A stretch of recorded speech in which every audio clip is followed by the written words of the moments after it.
예, 사립유치원의 비리를 근본적으로 막기 위한 범정부 차원의 종합대책이 오늘 발표됐습니다. 당정은 사립유치원의 회계 투명성을 강화하고 국공립 유치원을 확대하는 방안 등을 내놓았습니다. 네, 관련 내용, 사립유치원 비리가 폭로되는데 결정적 역할을 했다고 해도 과언이 아닌 정치하는 엄마들 장하나 공동대표와 자세히 짚어보도록 하겠습니다. 예, 어서 오세요. 안녕하십니까? 네, 안녕하십니까? 예, 오늘 아침에 당정 협의가 있었습니다. 네. 사립유치원의 비리 근절 대책 방안을 발표했는데 어떤 내용이 담겼는지 주요 내용 잠깐 들어보고 계속 이야기를 나눠보도록 하겠습니다. 들어보시겠습니다.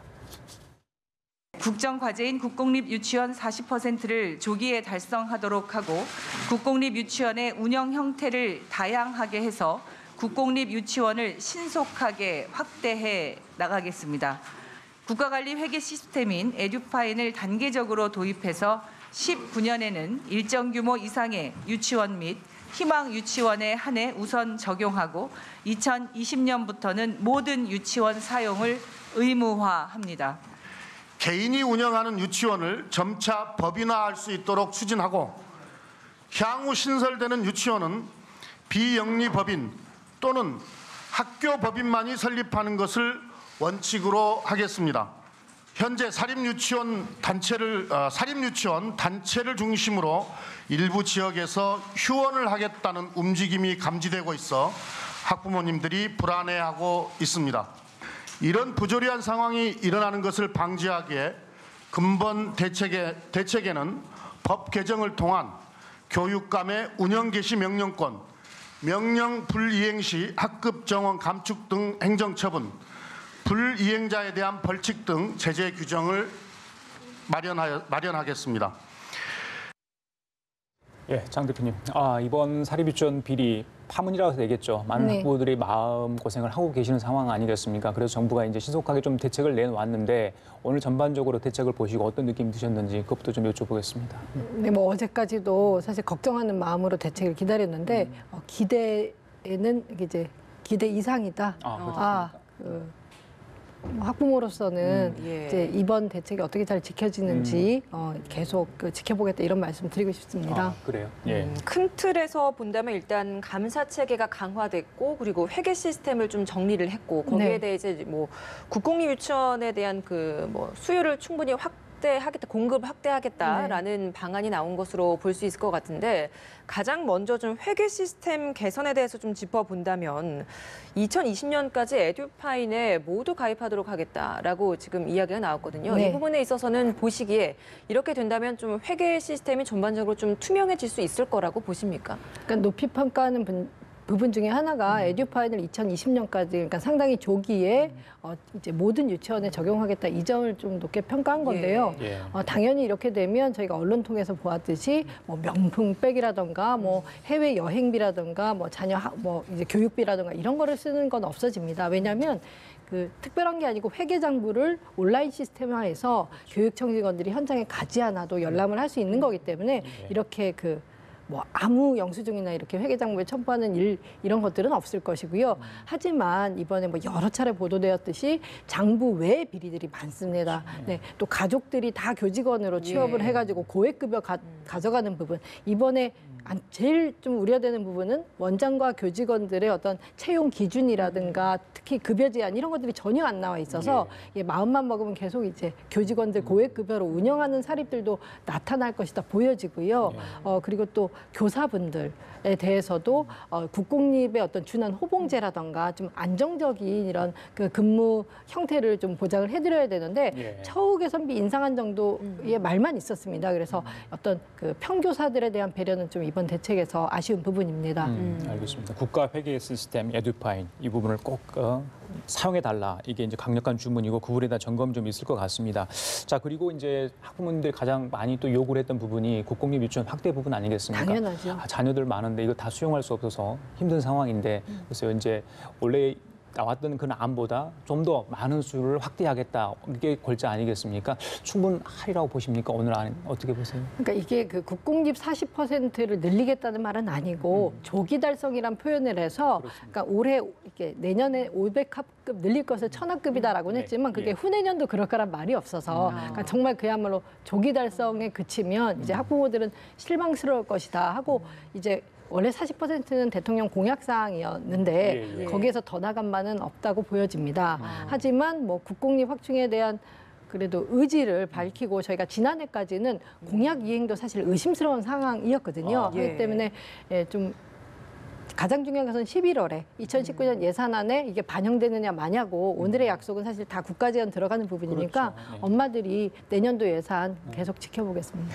알겠습니다. 예. 교사들 고용 안전 관련해서 아까 좀 언급을 해주셔서 네. 좀 미비하다라는 부분도 언급을 짚어주셨거든요. 근데 얘기를 좀 보면 유치원 학급당 정원도 단계적으로 좀 감축을 하겠다라고 했기 때문에 이 부분도 좀 사실은 뭐 교사의 이런 처우나 이런 부분에 있어서의 좀 개선을 위한 방안이 아닐까라는 생각도 들거든요. 네, 그것은 뭐 늘 저희가 뭐 다른 데서도 인터뷰했지만 그 보육교사나 아니면 유치원 교사, 그러니까 유치원 어린이집에서 선생님의 노동권이 지켜지는 거, 처우에서는 아이들 인권이랑 아이들 삶의 질하고 직결됩니다. 예. 선생님들이 너무 경무에 시달리면 아이들을 잘 돌보실 수 없어요. 그래서 요 교사 대 아동 비율은 계속 학부모들이 요구했던 바고 그게 언급된 거는 반가운데 이제 언제까지 어떻게 줄이겠다는 저희가 정부에 계속 구체적으로 좀 요구할 것이고요. 이제 그 밖에 저희는 이제 뭐 국가에서 지금 비리 제보센터를 이제 얼마 전에 개설해서 운영 중인데 저도 들어가 보니까 처음부터 이제 휴대폰 인증을 하게 되고 이렇게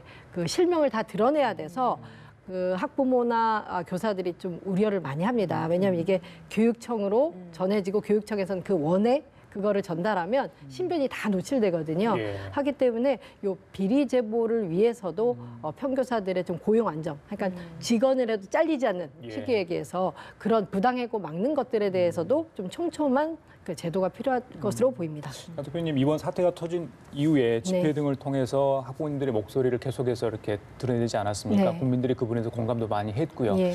오늘 안을 보시고 좀 아쉽다는 부분, 물론 아까 말씀하시기를 좀 잘 된 것 같다도 하셨지만 좀 네. 빠졌거나 아쉽거나 좀 서운했거나 이런 부분이 있습니까? 어떻습니까? 그러니까 이게 하도 묵은 적폐라서 기대치가 낮았는지 오늘 좀 기대 이상이긴 했지만 그래도 지금까지 약속했다가 갑자기 슬며시 빠진 것이 이후의 전수조사 부분입니다. 지금까지 이제 그 과거에 있었던 감사라는 게 어떤 시도교육청은 잘했지만 그렇죠. 그 저희는 내용을 다 받지 않습니까? 학부모들은. 예. 근데 어떤 데는 감사 내용도 부실하고 또 아. 그 비위 사항이 큰데도 처벌이 너무 약하고 이런 데들이 있어서 문제는 향후에 좀 심도 깊은 감사를 한 번 더 전수조사하는 게 중요한데 그 약속이 빠져 있어서 좀 우려가 됩니다. 그러니까 에듀파인이 정말 절대적으로 비리를 막을 수 있는 게 아니라는 아니죠. 것들을 예. 시청자 시민분들도 좀 인식을 해주시고 그 외에 비리를 보기 위해서는 어떤 감사 계획도 나와줘야 된다 이렇게 말씀드리고 싶습니다. 예. 지금 이렇게 사태가 터지다 보니까 당장 다음 달부터 내년도 뭐 원화 모집하지 않겠다 폐원 조치를 내리는 사립 유치원들도 굉장히 많아지고 있고요. 네. 여기에 이제 교육부 차원에서도 엄정하게 대처를 하겠다라고 이야기를 했고 오늘 또 대책이 나온 것이 유치원 폐원 통보를 하면 현장 지원단은 급파하겠다. 네. 그리고 비상 상황 시 인근 유치원과 어린이집을 활용하겠다. 뭐 이런 방안들을 좀 내놨습니다. 보시기에는 정말 이런 대책들이 실제 현장에서 좀 필요한 적합한 조치라고 볼 수 있을까요? 어떻습니까? 지금 이 어쨌든 유치원 비리 사태를 국민들이 접한 지 2주가량 지났는데 사실 학부모로서 기다렸던 거는 바로 이런 부분입니다. 그 지금 현장에서 소요가 있을 때 2주 동안 사실 시도교육청이 아무 어떤 즉각적인 반응을 안 해서 학부모와 또 문제 있는 설립자 원장이 직접 부딪히는 소요들이 있었는데 너무 저는 좀 그 점에서는 유감을 표명하고요. 늦었지만 반드시 들어갈 내용이다. 하지만 여기에 또 하나만 주문 드리자면 예. 국공립 확충하신다고 했잖아요. 그렇기 때문에 이렇게 갈등이 심한 지역에는 뭐 그 문제 기관을 뭐 매입해주고 이런 것들이 중요한 게 아니고요. 예. 그냥 그런 지역에 우선적으로 예컨대 동탄 같은 지역에는 국공립 단서를 확충을 해버리셔야 됩니다. 이미 해명하는 그 문제 그 설립자 원장이 해명하겠다고 했던 뭐 주민 설명회가 그러니까 학부모 설명회가 무산되고 소유 갈등만 남았는데 거기가 다시 이렇게 아무리 에듀파인 적용한다 그래도 계속 운영해버리면 학부모들은 그런 이미 신뢰가 다 깨진 기간에 보내기 힘든 거거든요. 예. 하기 때문에 저는 국공립 설치에 있어서 그런 좀 학부모들이 고충을 많이 겪은 지역들을 반드시 배려해야 된다. 그 주문을 하나 드리고 싶습니다. 장 대표님을 비롯한 이렇게 관심 갖고 있는 분들의 목소리가 반영된 걸까요? 이 정부의 공식 입학 관리 시스템이죠. 처음 네. 학교로. 이거에 참여하는 그 유치원이 많이 늘었다고 해요. 이거 뭐 글쎄요, 반신반의했는데 많이 동료를 할까 부담스러웠을까요? 이게 왜 이렇게 많이 늘었다고 보십니까? 일단 그 600여 곳이니까요. 뭐 예. 전체 4,000개 사립 유치원 중에 어쨌든 아직은 수적으로 그렇죠. 부족하긴 한데 예. 과거에는 집단적으로 사실 보이콧했던 거거든요. 그래서 뭐 제가 그냥 미뤄 짐작하기에 이번 그 유치원 비리 사태로서 계속 강경하게 뭐 집단 휴업도 불사하겠다 이런 분들도 계시지만 이제는 그래도 시민의 눈높이에 맞춰서 사립 유치원 좀 정상화해 보겠다는 원장님들이 이제 이탈하시는 부분이 보인다. 이 참여하는 유치원 개소를 통해서 좀 짐작할 수 있을 것 같습니다. 한유 쪽은 사실 처음 학기로 시스템 적용 반대 입장을 계속 유지하고 그렇죠. 있는 상황이거든요. 어떤 근거를 들면서 뭐 가입을 할 수 없다라고 이야기를 하고 있는 겁니까? 그럼 글쎄요, 이제 그러니까 본인들 사유재산이라는 표현을 정말 많이 쓰고 있는데 예. 그렇기 때문에 어쨌든 에듀파인이라든가 처음 학기로 같은 국가 시스템에 왜 내가 적용을 받는지 개인 이제 그 사업인데 그래서 그런 반발이 있을 것 같고요. 또 학부모들이 현장에서 느끼는 바로는 사립 유치원이 추첨을 합니다. 예. 제비 뽑기 하는데 보면 일가 친척이 다 이렇게 나누어 가서 추첨한다 이런 얘기들 많이 들으실 겁니다. 예, 근데 그렇죠. 그런 불편만 있는 게 아니라 사립 유치원이 진짜 공정하게 뽑는 게 아니고 좀 그 설립자나 원장의 자의가 그 기입된다 이런 얘기들을 엄마들은 많이 합니다. 예. 좀 선호하는 아동들을 뽑고 네 그래서 아무래도 그런 본인이 자기 마음에 드는 원화를 뽑을 수 있는 이런 그 권력 같은 것들이 없어지기 때문에 반발하는 게 아닌가 합니다. 뭐 이거는 그 추측이고 예, 엄마들이 그쵸. 하는 얘기입니다. 뭐 저희가 예. 물증을 잡은 건 아닙니다. 예. 저희가 한유 쪽의 입장을 들어봐야 하고 그래서 듣기 위해서 여러 번 좀 전화 연결을 해서 뭐 시도를 해봤습니다만 아직까지는 뭐 일정상 인터뷰를 잡기가 어렵다라는 이야기만 나왔기 때문에 뭐 저희가 추측성으로까지만 이야기를 해드릴 수밖에 없는 것 같고 또 오늘 또 오후 2시에 공식 입장을 발표한다고 하니까 이 이야기도 또 들어봐야 될 것 같습니다. 또 일단은 오늘 정부 대책 발표가 있었고 그에 앞서서 어젠 또 한유총에서 기자회견은 하긴 했거든요. 거기에 네. 대한 대책도 발표가 조금 있었는데 그 내용을 좀 들어보고 추가적으로 좀 대담을 이어가도록 하겠습니다. 최근 살인 유치원과 관련하여 국민 여러분께 신년을 끼쳐드린 데에 대해 깊이 사죄의 말씀을 드립니다. 그러나 유아교육자로서 비리 집단으로 매도되어 교육에만 집중할 수 없게 된 현실에 너무나 참담한 심정을 금할 수 없습니다.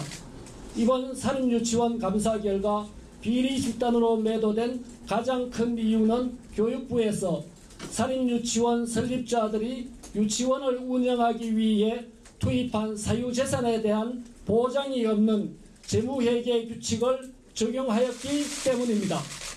따라서 설립자들의 지위를 보장해 줄 수 있는 유아교육법과 살인 유치원에 맞는 재무회계 규칙을 만들어 주실 것을 간곡히 부탁드립니다. 향후 국회의원님들과 교육부에서 이에 대한 보장을 담은 유아교육법과 재무회계 규칙을 마련해 주신다면 앞으로 살인 유치원은 더욱 투명하고 공정한 해결을 준수할 것입니다. 자, 들어봤는데요. 사유재산에 대한 보장이 없는 재무회계 규칙을 적용했기 때문이다라는 이야기가 가장 눈에 들어오는 대목인 것 같습니다. 어떻게 보셨습니까? 일단 그 계속 한유총에서 주장하는 것이 본인들의 땅이고 건물이기 때문에 이게 공공의 영역에 있고 국가가 관리 감독하려면 임대료, 사용료를 내달라 이거였습니다. 근데 이번에 아시다시피 밝혀진 이 비리 내용들이 정말 뭐 이게 일반의 사업이라고 하더라도 너무 과한 이윤이라고 할까요? 가족들의 고액 급여를 넘어서서 이제 그 유치원 운영비를 아주 쌈짓돈으로 그 자기 그 가계부처럼 그러니까 회계장부가 아예 가계부 수준으로 전락해 있었기 때문에 이제 시민들은 이런 한유총의 요구가 별로 귀에 안 들어오는 것 같고요. 특히 어제 발표에서는 이제 가장 이렇게 좀 참담한 심정이 들었던 것이 예. 한유총 차원에서 자체 비리센터를 만들겠다, 또 학부모와의 참여 채널을 만들겠다 이런 식으로 그 향후에 자정 노력을 하겠다고 했는데 예. 아까 발표한 이덕선 비대위원장이 바로 본인 원에 있는 학부모들에게 유치원에 오지 마라, 들어오지 마시라, 그리고 뭐 불편하면 자녀 데려가시라 이렇게 또 공문을 뿌렸다는 거 아닙니까? 이런 점에서 좀 한유총의 경우는 이런 어떤 입장 발표들을 뭐 학부모자 시민으로서 다들 좀 불쾌한 마음으로 바라보고 있는 게 아닌가. 예. 그래서 한유총에 대한 분노는 점점 거세지고 있는 느낌이었습니다. 알겠습니다. 다시 한번 말씀드리지만 저희들이 오늘 정부 발표 이후에 한유총 관계자를 모시고 같이 한번 이런 문제에 대해서 이야기를 듣고자 했지만 인터뷰를 사실상 거절을 했습니다. 오늘 오후 2시에 공식적인 입장을 발표한다고 합니다. 어떤 내용이 나올지 좀 지켜봐야 될 것 같고요. 자, 장 대표님, 정치하는 엄마들 네. 사실상 그간 뭐 마음고생도 하셨겠는데 이번 사태에 어떤 촉발하는 계기를 마련했다고 해도 과언이 아닐 겁니다. 어려운 점도 많이 있었을 것 같습니다. 그간 뭐 좀 살펴보시면 작년 5월인가 발족되지 않았습니까? 네. 어떤 또 경과가 있었는지 지금 이걸 보시고 또 어떤 뭐 성취감 또 있으신지 그걸 좀 듣고 싶습니다. 사실 오늘 이렇게 대책까지 나오기 전에는 이렇게 성취감이라는 게 예. 이렇게 감이 안 왔는데 오늘 대책 발표되는 거 보고서는 뭐 기존에 뭐 국회에 있었다는 이런 걸 떠나서 예, 그냥 예. 엄마의 한 사람으로서 정말 자부심을 느꼈습니다. 왜냐하면 이것들이 정말 평범한 엄마들이 모인 단체이고요. 이 정보 공개 청구를 하면서 겪은 애로는 다른 건 아닙니다. 교육당국이 계속 공공기관의 개인정보 보호에 관한 법률 저촉을 운운하면서 저희에게 비리기관의 명단을 쭉 안 준 겁니다. 수개월 동안. 예. 하고 저희는 그게 부당하다고 생각해서 행정소송까지 했던 거고요. 근데 이번 국정감사 때 박용진 의원실 통해서 요 비리기관 명단도 나왔지만 사실은 교육부가 올 7월에 법무부의 유권 해석을 해본 바 학부모 단체, 시민단체에게 이 명단을 비공개할 필요가 없다 이런 공문들이 나왔거든요. 그래서 저희는 이제 오늘 종합대책도 발표됐으니 다음 주에는 그러니까 시도교육청입니다.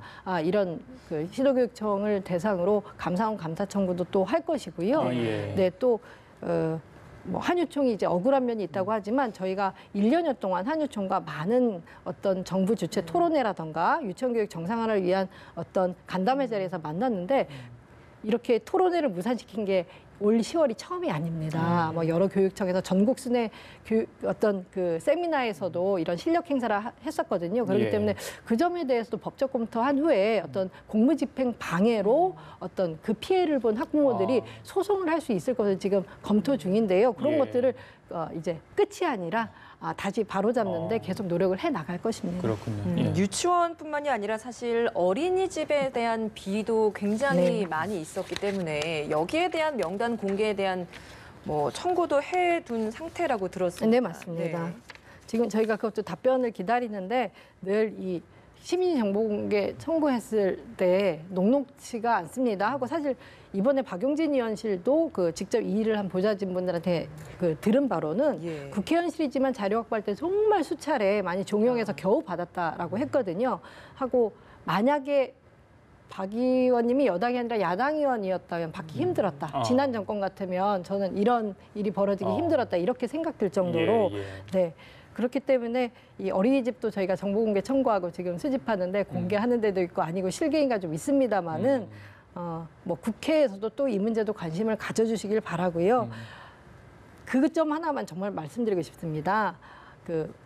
영유아는 어린이집에만 가지만 사실 5, 6, 7세는 어린이집에 갈 수도 있고 유치원에 갈 수도 있습니다. 근데 다 똑같은 대한민국 시민이고요. 똑같은 아이들이기 때문에 뭐 유치원과 어린이집에 치유되는 어떤 보육료라든가 이런 면에서 국가가 어떻게 이렇게 좀 형평성 맞출지 좀 고민을 해주셨으면 좋겠고요. 그러니까 돈이 좀 있으면 유치원 보내고 아니면 못 보내고 이 개념이 아니고요. 어떤 그러니까 유치원도 의무 교육화 또 어린이집에 가더라도 의무 보육 이런 공공성 확보에 저는 사실은 더 제도적인 변화가 있어야 된다 생각합니다. 예. 이제 근본적으로 바꿀 게 정말 많습니다. 근본적으로 바꿀 게 많다고 그러는데 그렇다면 사립유치원이나 이 어린이집에 만연돼 있는 비리는 네. 왜 탄생을 했다고 보세요? 이게 그러니까 그걸 운영하는 운영주들의 어떤 개인적인 도덕성이 정말 문제가 있었기 때문인가요? 아니면 다른 이유가 있다고 보시는 건가요? 네, 뭐 다소 철학적이지만 뭐 인간의 도덕성 같은 것들은 사실 누구나 마음속에 선과학이 있지 않습니까? 저는 법과 제도의 미비에 주목하는 게 훨씬 낫다고 생각을 합니다. 그들이 그럴 수 있도록, 그러니까 사립유치원이 비리가 만연하고 유아교육 현장이 망가지는 것은 관리 감독 체계에 있는 교육 당국이 무능했거나 아니면 고의성이 있었거나 이겁니다. 그죠? 그렇기 때문에 이제 학부모들도 원장들도 지금 그러니까 사립 유치원 원장들이 여러 대 문매를 받고 있지만 예. 절반 그 이상의 책임은 정부에 있다, 국가에 있다 이렇게 생각을 다 하고 있습니다. 그렇기 때문에 뭐 이 문제 정말 근본을 따지면 유치원이나 어린이집 저변이 확대될 때는 이제 시장에 맡길 것이 아니라 이제는 유치원을 의뢰 모든 아이들이 이용하는구나 했을 때는 국공립으로 전환을 그때 했어야 되고요. 지금 유치원의 경우는 재원 아동수 기준 해가지고 국공립이 25%에 불과하고 4명 중에 3명의 아이는 다 사립 유치원에 다닐 수밖에 없는데 그러면서 이제 유치원 원장에게 뭐 도덕성만 요구할 수는 없는 것 같습니다. 그렇기 때문에 지금이라도 이 잘못된 뭐 시장에 맡겨진 유아교육을 다시 공공 영역으로 잘 들여야 되고 어린이집은 더 심각합니다. 어린이집은 20%도 안 되거든요. 국공립 비중이. 하고 어린이집의 국공립은 또 유치원과도 다른 게 교사 신분이 공무원이 아니기 때문에 위탁입니다. 그러니까 민간하고 큰 변별력이 없고 국공립 어린이집에는 민간과 비슷한 어떤 비리나 문제점들을 갖고 있습니다. 그렇기 때문에 이 어린이집 문제에도 저는 정치권과 어떤 시민 여러분들의 정말 그 지속적인 관심이 필요합니다.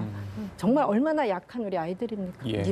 이런 제도 개선을 위해서 뭐 더불어민주당에서도 최근 비리 근절을 위한 3법을 네, 당론으로 맞습니다. 내세웠는데 뭐 어떤 내용들인지 좀 짚어봐야 될 것 같거든요. 네, 일단 그 회계 시스템을 도입하고 또 문제가 그러니까 폐원을 했는데 재개원을 10년 동안 하지 못하고 뭐 이런 내용이 담겨 있는 유아교육법이 있고요. 또 하나는 사립학교법인데 요거는 이제 설립자 원장을 분리하는 부분입니다. 왜냐하면 그 문제 뭐 이름이 너무 유명하니까 실명대로 하자면 그 동탄 환희유치원 경우 설립자 원장이 셀프 징계를 해야 되는 상황이거든요. 본인이 잘못됐을 때. 그렇기 때문에 그런 점을 막기 위해서 분리시키는 거고 또 하나 그 학교급식법인데 그러니까 유치원도 교육기본법상 학교인데 학교급식법 안에는 이름이 빠져 있어서 지금 뭐 부실급식이라든가 이런 것들이 계속 나오지 않습니까?